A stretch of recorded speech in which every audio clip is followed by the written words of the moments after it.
Hey folks, we have some exciting news for you all. We have just launched a brand new company founded on the tenets of our love as a business strategy philosophy, the same philosophy that you've grown to know and love. This new venture is called Culture Plus. Culture Plus is a culture as a service company that provides training experiences, consulting services, and digital tools to help companies achieve high performing and high reliability cultures and teams. To learn more, visit culture-plus.com. That's culture-plus.com. And now let's get to the show. If you've ever felt stuck in your business or leadership, today's episode is for you. Jon Dwoskin is a business coach that specializes in helping leaders get unstuck and grow their business. And we ask him, what role does love play in that equation? Enjoy the show.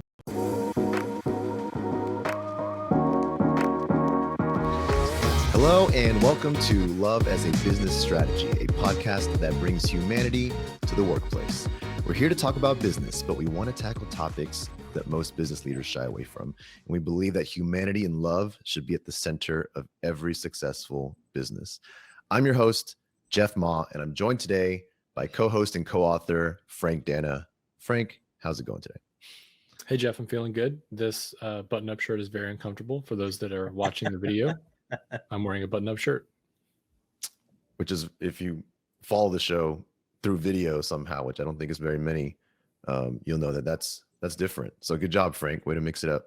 Thanks. Thanks so much. Every episode, Frank, we like to dive into one element or person of business and strategy and test our theory of love against it. And today's guest is Jon Dwoskin. He's an executive advisor, business coach, and he's the founder and CEO of the Jon Dwoskin Experience. He's known for being a business coach who will get you unstuck and grow your business big. So welcome to the show, Jon. How's it going? Thanks, Jeff. Thanks, Frank. It's great. It's great to be here. I appreciate you guys having me on the show. Thank you very much. Absolutely. And before we get going, we have icebreakers that I make Frank do first. What? And that you get second, so you have time to think. That's how we treat our guests around here. So the question today, and people think we like prepare for these. We really don't. Frank is like genuinely nervous for these, so I love it. What am I going to do? This is an easy one. If you could eliminate one thing from your daily routine, what would it be and why? Eliminate one thing from my daily routine. Okay, maybe it's not that easy. It's not that easy. I got an answer. I'll go first, Frank. Maybe. Please, Jon. Please go first. I'm trying to. Yeah. Right. Well, I'll answer one for you, which is go back to wearing maybe t-shirts or non-collared shirts. Right. It's itchy. Right. I stopped wearing. I used to wear a suit or a three-piece suit. Pandemic hit, and all I do is wear black t-shirts. For the last literally 18, 19 months. It's great. I don't have to think about it. It's perfect. But I would say for me, my routine that I would break would be eating past 8 o'clock. That night eating is like, it's a dangerous trap. Yeah. Yeah, that's the reason I don't fit in any of my three-piece suits anymore. And it's hard. It's been a lot harder to break post-COVID when those nightly habits of both my kids. I have a 18 and 15-year-old, but just those nightly DiGiorno pizzas and baked goods. It's hard to break the coziness of that. It tastes better after 8. It just tastes better. Everything tastes better after 8 o'clock. 7:59, gross. 8:01, delicious. Yeah, everything it's not delivery. It's DiGiorno. I think for me, it would be chores. Like I would love to eliminate chores from a daily routine. Like if I could have wave a magic wand and not have to do chores, that would be it. Yeah. I think just kind of eliminating washing the dishes every night. It's the worst. But not putting it on my wife, not putting it, saying like, I'm not going to eliminate it from my life and also just place it onto her life. I literally am saying they're done magically. That's what I would do. In college, that's the best. I just want to say this. In college, I was laughing about this with my wife and my son and my daughter the other day. There's a place here called ABC Warehouse. I don't know if you guys have one of those by where you live, but it used to, so growing up, every time you bought something, you got sets of dishes. And so when I went to college, we had like 20 sets of like these kind of cheap dishes in our garage. And so when I lived with my buddies, anytime the dishes got too dirty, we just threw them away. There you go, because you could afford to. Sounds amazing. We would just throw it all away, and then I'd go home and just like get a new box of dishes. So there's this. That's incredible. That's incredible. There you go. Yeah, I'm trying to give you a solution, Frank. Right. That's a Never great been more solution. jealous. I mean, I could price it out. I can see how that could work. Where are the plates? For me, if I could just push a button in the morning and it just sent my kids directly to school or the bus stop, that would be incredible. Like I could do without that morning routine, for sure. Yeah.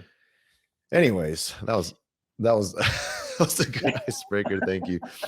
Hey, Jon, can I say one thing? Because I please. think as you're talking about routine, I would love your guys. I was talking about this with somebody the other day where, to me, I think the next, because like at night, it's like to cook, I think is tiring at night. And so I was talking to somebody that I think the next level of Instacart is there's a special group of people in Instacart who will buy the ingredients and then come and actually cook the food. Ooh. And then in another level where they'll wait and actually clean the dishes. You just described a personal chef, I guess. I mean, right, but via level. Instacart, right? You know how like you go to Uber and it's like Uber, right? Uber XL, Uber. There's like different levels. You could do Uber like chef. Correct, Uber, like Instacart chef, where they come and they cook everything. Jon, not only is that a great idea, it's both a great idea and scary that it's a great idea, because that shouldn't be a great idea. And you know what? How about like Uber Eats plus, where they show up and then you don't even have to move. They'll put the food in your mouth after they cook it. They'll feed you, wipe your mouth for you. Well, I'm not talking about like making you a can of soup. Although, by the way, for elderly people, it could be a great solution. That could be lucrative. Yeah. Yeah. We're building a new business on this podcast right now. Right. I mean, would you pay $50 to get groceries and maybe at 7 o'clock at night, $100 to have somebody come cook it? I would. And then $130, $30 to clean up. That's a date night right there.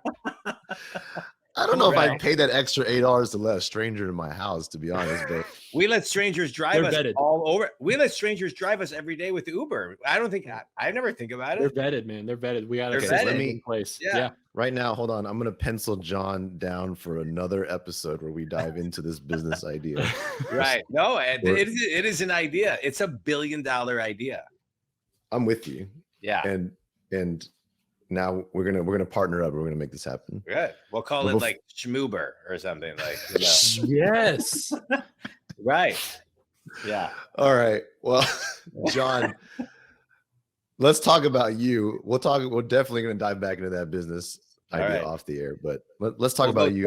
We'll go thirds. I'm all about sharing the wealth. Jon, high level. Tell us about yourself and your passion in life. My passion is from a business perspective. My passion in my personal life are my wife and my kids and my dogs and my family and my friends. My passion in my business life is working with. I don't know if you can hear me. When I talk, I can hear myself. Can you guys? Oh, there we go. So Frank, I think Frank's on an echo there. It's fair, yeah. So my passion in my business life is, and I'm so passionate about it. I love it. I love it, which is I work with successful people who are stuck and I get them unstuck. And I'm a business coach. I podcast a lot. I blog a lot. I write a lot. I have a book, but my keynotes are coming back. But the majority of my business is one-on-one coaching. And I work with solopreneurs to Fortune 100, Fortune 500, Fortune type people, and everything in between. And everybody wants to know, well, how do you work with them? Well, typically I'll do a 3-hour deep dive, and then everybody gets put on a maintenance program of 15 minutes a week or 30 minutes every other week. And then I'm always accessible anytime my clients need me in between. I'm always on call and return every call, text, email, same day, because it's about the real-time help that they need, not just when we meet. So that's kind of a high level. I work with C-level execs, leaders. I work with managers because most managers don't know how to manage people, salespeople because most salespeople don't know how to sell, and leaders because they don't know how to lead, especially through this new world of a post-COVID world. And I work with them on everything you can possibly imagine. I'm sold. I'm curious. In the Venn diagram of the Jon Dwoskin experience, and let's just say love. Tell me about that overlap. Where does love live in the Jon Dwoskin experience? It lives. It's the whole foundation. I mean, I have always kind of evolved my career through fulfillment. And about 25 years ago, I read a book called The Seat of the Soul by Gary Zukav. I don't know if you've read it.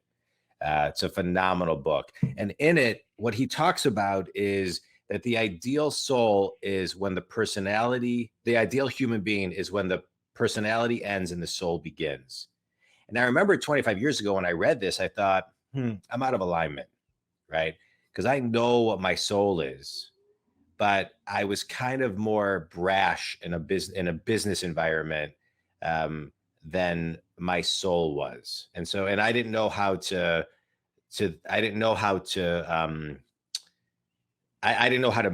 level that off. Right. But it was a big awareness for me.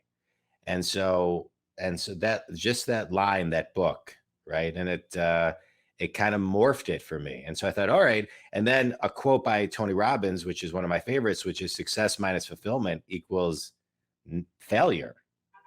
And so through my careers, and if you guys want to know about that, I can share that with you in a little bit, but I've always kind of moved towards fulfillment, my ultimate fulfillment, because my dad, when I was 18, gave me a set of tape sets called The Psychology of Success by Brian Tracy. I put it on my ears, Jeff and Frank, and I knew it was what I wanted to do for a career. I knew I wanted to speak. I wanted to coach. I wanted to write books. I wanted to inspire people to be and to get to their highest potential.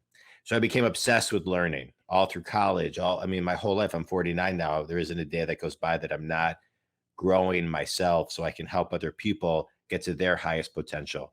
And I started this business because what I was doing was not fulfilling. And I knew that I could either conform to corporate America, which is where I was, or move to fulfillment. And that's what I did. And in fulfillment is love. So I think they can't live without each other. I'd like you to tell us a little bit more about the attributes of fulfillment. What are some of those attributes, some of those elements of descriptors of what fulfillment can and maybe should look like in a life, in someone's life? For me, it's about feeling grounded and alignment.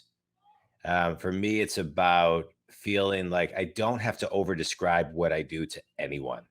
It's just the energy of what I do. I'm not one. I mean, I'm on this podcast and I'm talking about myself, but I much rather talk about the Uber idea, the schmoober idea that we had, right, than talk about myself. It's it's about being in a place where you're so in alignment in your unique ability that you don't have to speak a lot about what you do because it just comes out. Your ability to speak on it, to surrender to the universe where things come through you because you're so in alignment. Like sometimes I'm coaching people and I don't know, I get myself in such a zone and in such a state that I can see and hear things that they miss so clearly that it's like it comes, the only way I can describe it is it literally comes through me. So I'll say, you know what, I'm picking up on X, Y, and Z. You know, does this make sense to you? And they'll be like, how do you know that? And because I'm in their energy space, because I'm in alignment, I can get them aligned. Nice. So that's how I would describe it. It's like it's more of a sense than it is like, if you have to over define or explain that you're in alignment, then you're probably not in full alignment. Right. Yeah. I don't have to convince myself that I am because I am. I think with our show, Love is a Business Strategy, one of the key kind of tones that we're always hitting on is around leadership and what Yep. leadership should look like from our perspective. So narrowing in on that specific topic, can you, that talk about that alignment when it comes to your perspective on coaching leaders and leadership Yeah. skills specifically, and to add on to that, how's that different from management skills? Well, leaders have a big responsibility, because leaders, if you're talking C-level type of leaders, 95% of the culture beats to their rhythm, the way they walk, the way they talk, the way everything that they do. So the business will have the level of love that the ultimate leader has, because everything trickles down from there. So if, for example, the leader is a yeller, that's very toxic for the whole organization. Even if they yell twice in a room full of people, right? If there's too many people in that room, you're in trouble. And so, especially in today, where we're in a world with the Great Resignation, right, where people are more in alignment because of COVID with their own personal values. Like, wait, I don't want to work for that. I don't want to be part of that. That's not in alignment with, maybe they don't use these words, that's not in alignment with my soul. When I left my career in commercial real estate, I said to my boss, he said, "Why are you leaving? Like, you're doing great. You this and that." I said, "I love everybody here. It's just no longer in alignment with my soul." And he said to me, "What the fuck does that even mean?" And I said, "It means I made the right decision." So that was it, right? And so I think leaders have a responsibility to have a heart, to have an HR department or an HR group that people can reach out to, right? Because people need to communicate things more now than ever before. They have a responsibility to pick up the phone and actually, I think, call people and say, because a CEO can call somebody once a year on their birthday or once a year on their work anniversary, right? Because the bigger the company, you can't touch everything. But to have certain time scheduled to say, "Hey, I just wanted to say, keep up the good work." That the shelf life of that is a long, long time. Right. So I'll go into companies like, "God, we don't know about X, Y, and Z and da da da da, blah, blah." So I'll say, "Well, why don't you have the CEO call 40 people?" "Oh, well, they don't have time for that." Well, how do they not have time for that? I remember my brother and I started an internet company out of college in 1995. I had my parents' basement. We ultimately sold it to, at the time, the largest internet investment, largest internet professional service firm in the world. And we met with Borders because we're in Detroit. So they're in Ann Arbor. And they were like, we met with them a couple times and we kept on saying the internet is real. And they were like, nah. The guy, I don't remember the person we met with a couple times, but they were like, "No, I mean, this Amazon thing, I'm putting some adaptation to it, but this Amazon thing isn't going to last and people aren't going to buy on the internet and it's a fad." And I often sometimes joke that had Borders listened to my brother and I, they'd still be around. But they weren't talking to their customers, right? We could point to a lot of, different companies. So where were the leaders talking to their customers? Because that data is kind of free, right? So I think there's a responsibility for leadership today to communicate and get people more emotionally connected to the company. And you do that by having a very clear and concise vision, and you're walking and talking that vision, and you're not. I think the CEOs of tomorrow, the leaders of tomorrow, have to be accessible, right? One of my things is, for my coaching, if you are a one-on-one coaching client of mine, I am always accessible to you. I return every call, text, email, same day. I'm not going to pick up the phone or answer an email right now. I'm on with you guys. But every client of mine knows when they need me, I am there. And they're all respectful. And so the CEOs of tomorrow, so I sell my accessibility.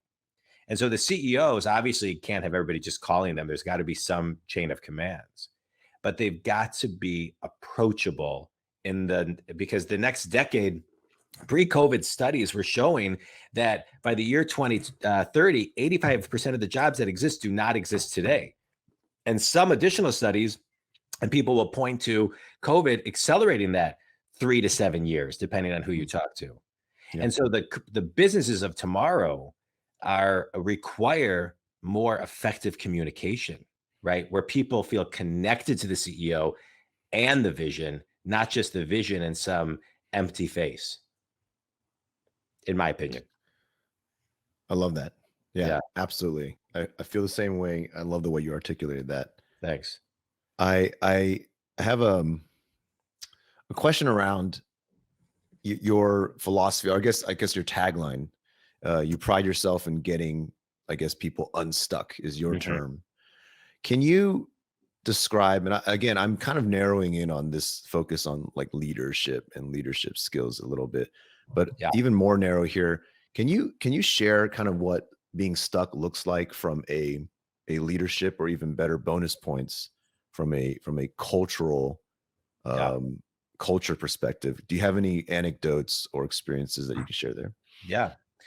Um, I'm a big believer that the same level of consciousness that got you to where you are cannot get you to where you need to be. Mhm. And you need to be thinking differently.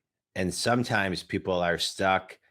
And let me just say this: it's people are typically much closer to being unstuck than they think they are. And so from a standpoint of kind of what that looks and feels like, it's when you can't seem to inspire people, when you can't seem to get people to grow, when you're not investing in your people, when your sales are stagnant, when your people lack energy. Leadership today is a huge responsibility because the leaders have to infuse the culture and the energy of an organization, and the shelf life is shorter because the environment is so different. And so today you're looking at companies that are, the hybrid model is not going away. So it used to be you could, management by walking around, right? You had a cup of coffee. Okay, it's 8:30. I'll make a round. That'll take me an hour. Okay, it's 2:30. People, the lull in the office is at 3 o'clock. I'll make a round, and so a manager or a leader sometimes of an organization that is maintainable, they're walking around talking to people for 3 hours, being able to touch all of their employees. Well, today you can't do that today, and I don't think you're going to be able to do it tomorrow, because that hybrid worker who's more effective, more efficient, more fulfilled because they don't have to drive an hour home to have dinner with their family. How do you connect with that person so they are emotionally connected to the vision and you and the culture, and they still feel connected? And so what do you do? Well, everybody now needs more structure, right? So structure is really important because most people, what I find is they cannot structure themselves. So it used to be, it's interesting. I find sometimes that the greatest athletes, or sometimes people in the armed forces, they come work in business environments, and sometimes people, and sometimes they don't do as well as people think, because they think that they can just structure themselves, when really they're so used to working within a structure, where the manager or the leader miss the opportunity to help them, is to give them the structure and the roadmap needed so they can then perform into their highest potential and in their ability, versus saying like, come on board and then just let people be. So when you take these people who can excel, but they need structure, and I find that I use that as an example because everybody needs more structure today. And the working parent who's working from home needs a certain structure, right? And there's like 3 different variations of what that structure looks like, right? If my kids were younger, right, I typically, I would want my schedule to reflect their schedule more, so I could see them more. In today's world, I can do that. 20 years ago, I couldn't as much, right? 10 years ago, I couldn't as much. So as my values change, personal values, and especially post COVID, that's why we're seeing this great resignation. To me, it's about people are more in alignment with their personal values and want to be with a company that those values align. When Mhm. they don't, they may not be able to articulate it, but they can sure feel it. Yeah. And that lack of feeling, and that lack of feeling is why they're going to say, you know what, I'll leave, which we're seeing. I'll leave with no job because I'll find a job. And if I can't find a job, I'll go on Upwork. I'll do that.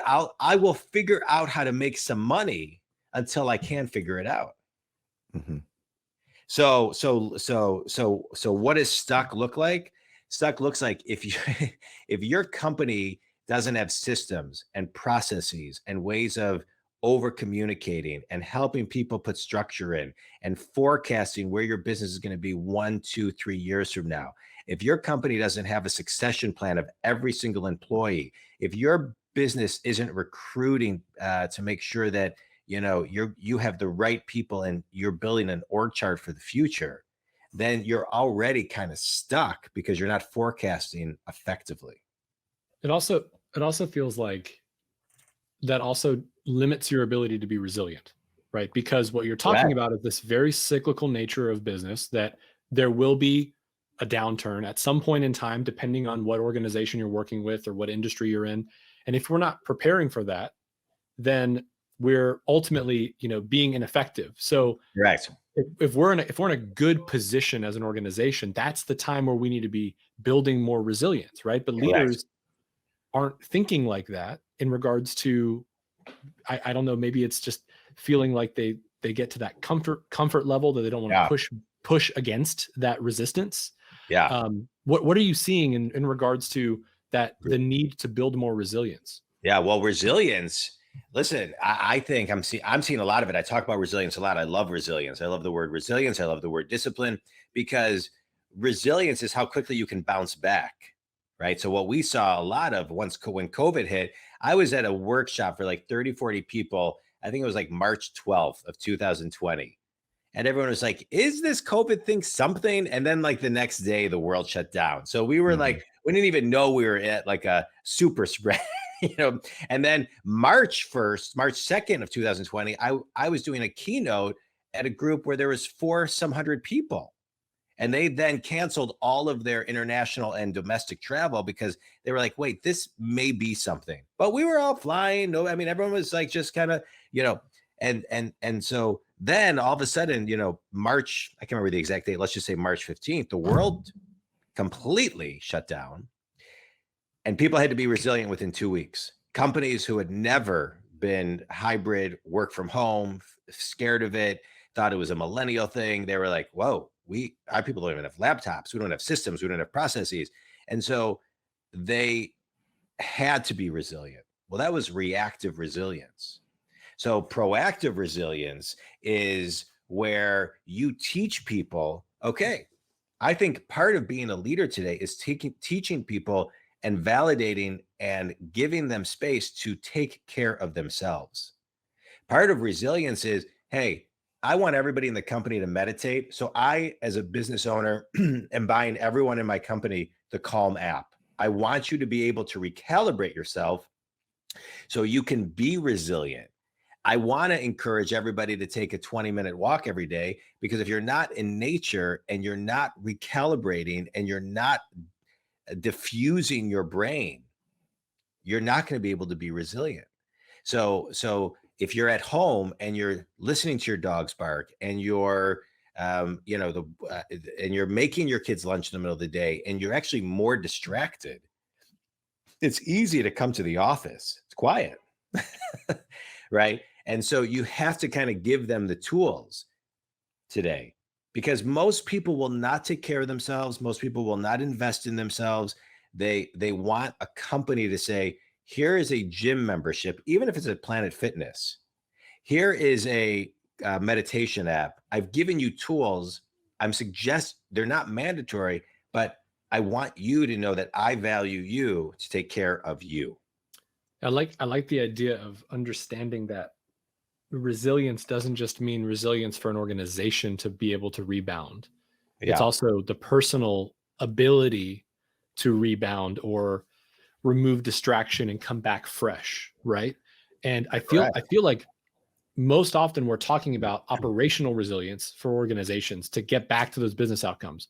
But what we're talking about now is more about personal resilience, the ability as an individual to step back up and then push past through the resistance of whatever is there in front of us, right? Correct. And I think everyone needs to hear that. I think that's incredibly valuable. Yeah. I just wrote an article for Forbes on it because I really think it's really, really important. And it's something that I don't think companies are thinking about. And to me, it's kind of like it's right in front of you. Now, if you have a business where you have independent contractors, you have people all over the world. I mean, that's different. Can you do that? Yes. But I'm talking about people who are on your payroll, who are working for you full time. I mean, these people need a break.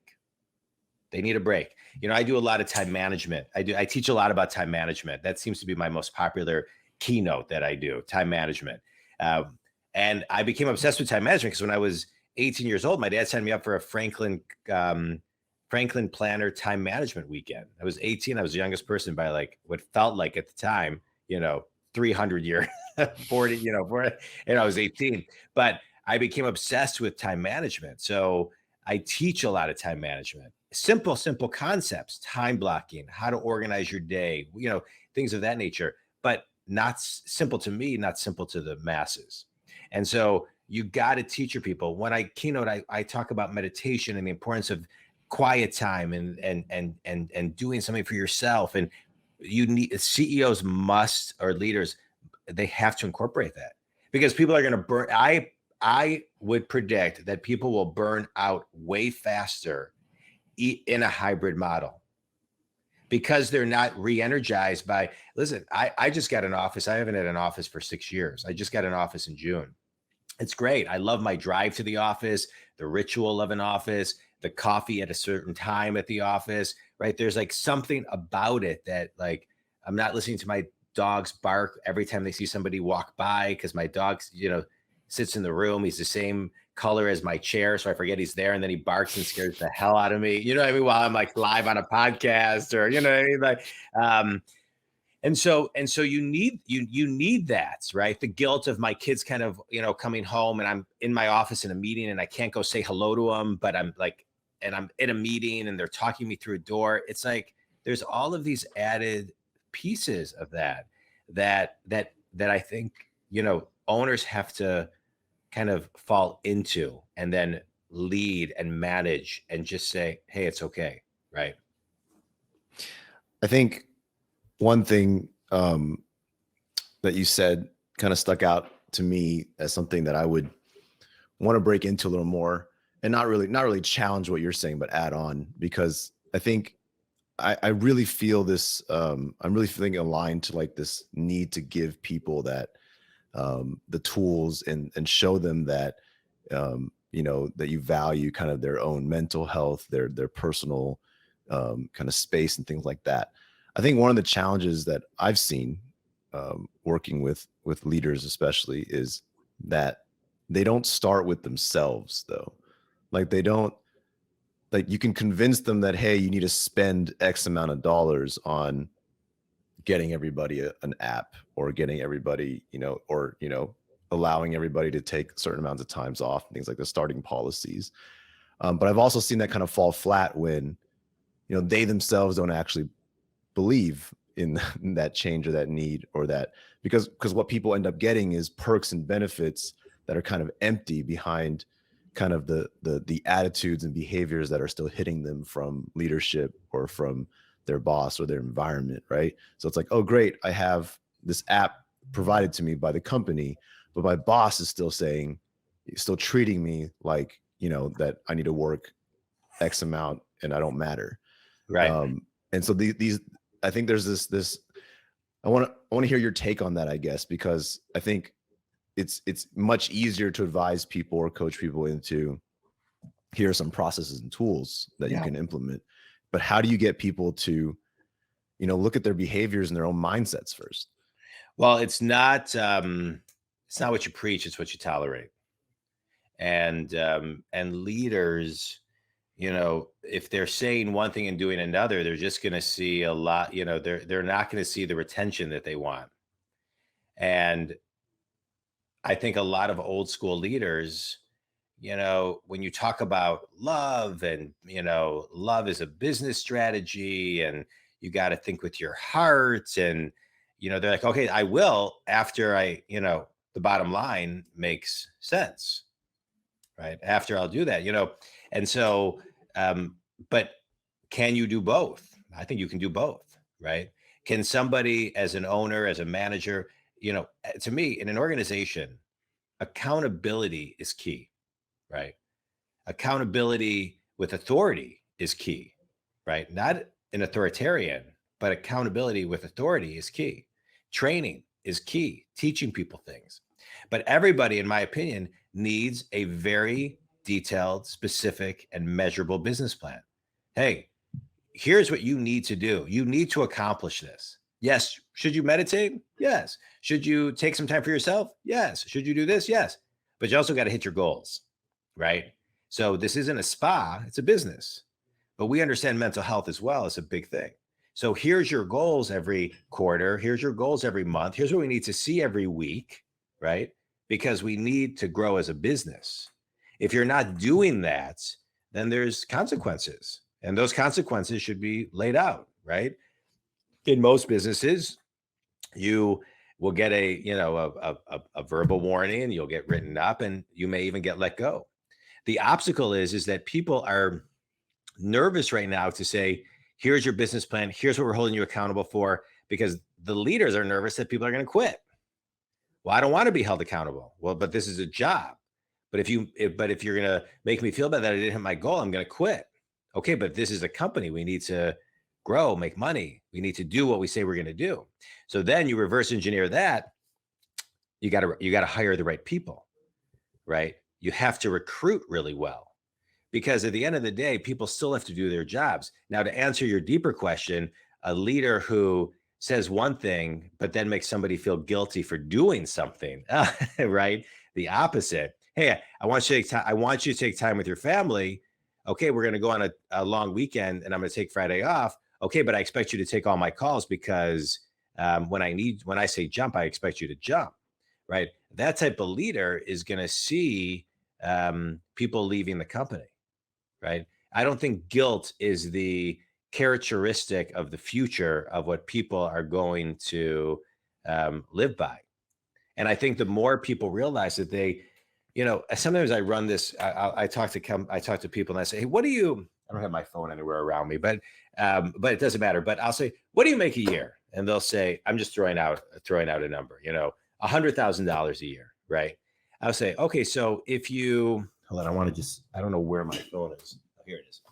So I said, how many hours a week do you work? Right. So they'll say, well, I work 45 hours a week. Okay. 45 hours a week. So that's about 180 hours a month. Times that by 11, which is about a little shy of 2,000, because a month of vacations and holidays, et cetera.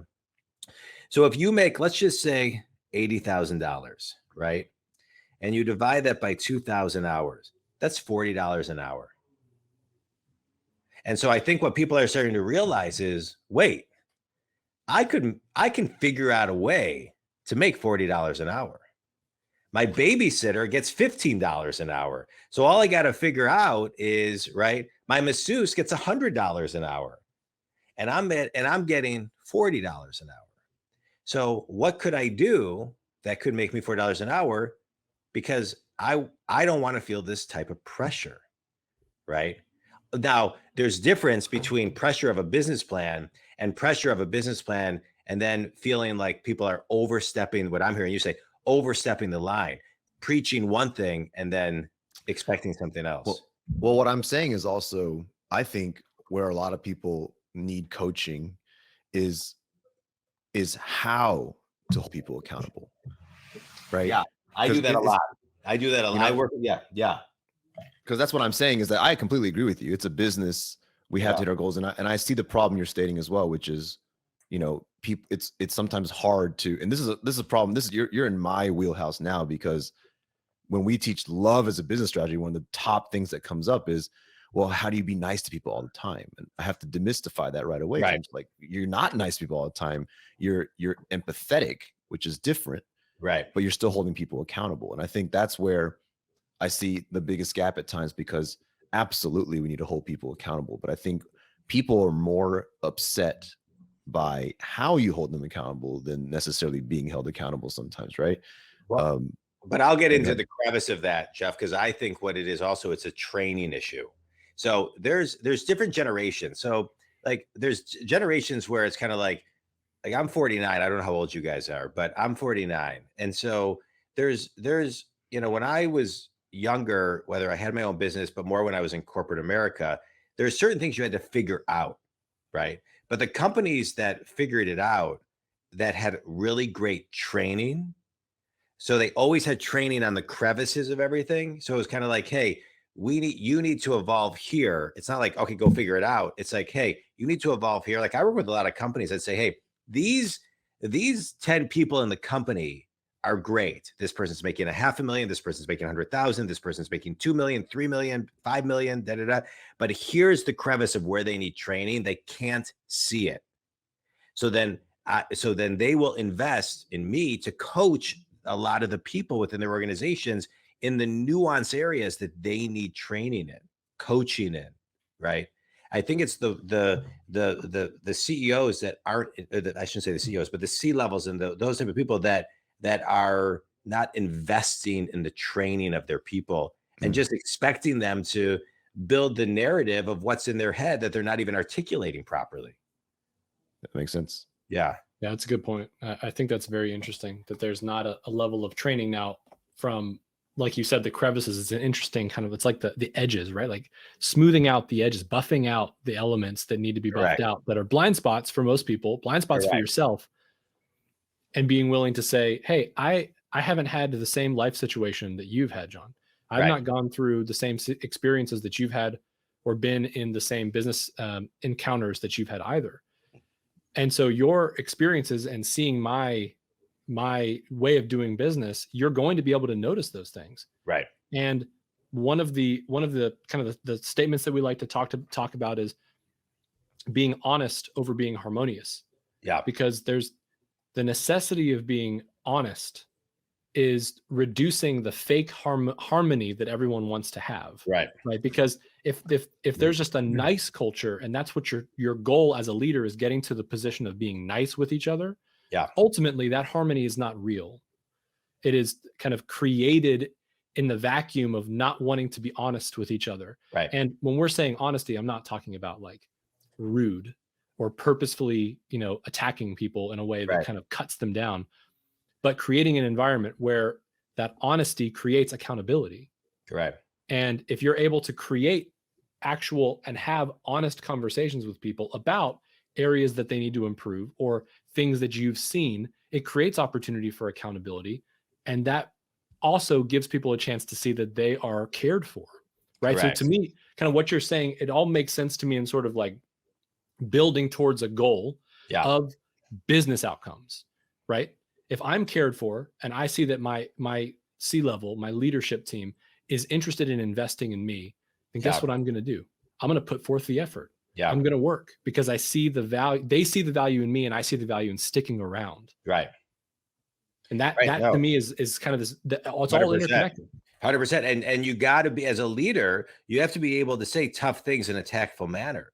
You got to be able to say things that and with a cadence and with a tone that is not hurtful and lead people there, but still be honest. Right. And so it's that balance between nice and tough and nice. And being tough doesn't mean that you're an asshole. It just means you're holding people accountable. That's why you need a business plan, because you need to be able to point to the numbers, to the something fact. objective, something objective. Correct. Right. Like, hey, you said you were going to do X and you forget 90% of it. You got to 50%. So what happened? What can I help you with? And how can you help yourself? Right. Yeah, absolutely.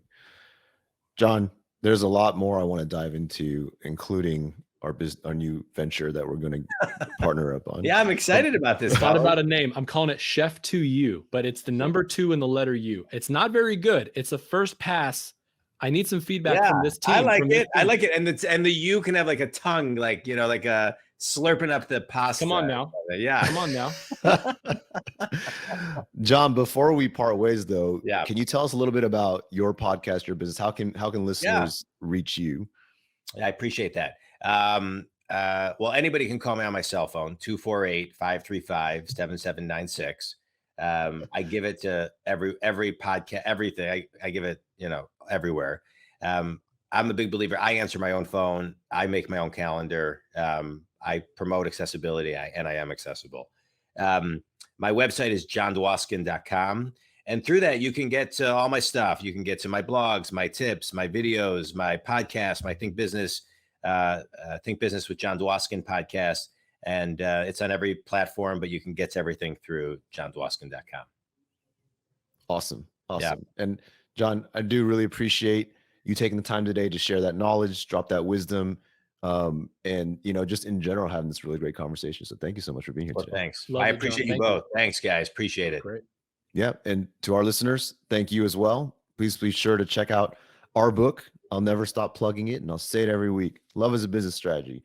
Best-selling Wall Street Journal book. Available on Amazon, anywhere you want to go. Get books. It's there. Subscribe. Rate the podcast if you can. Visit jondwoskin.com.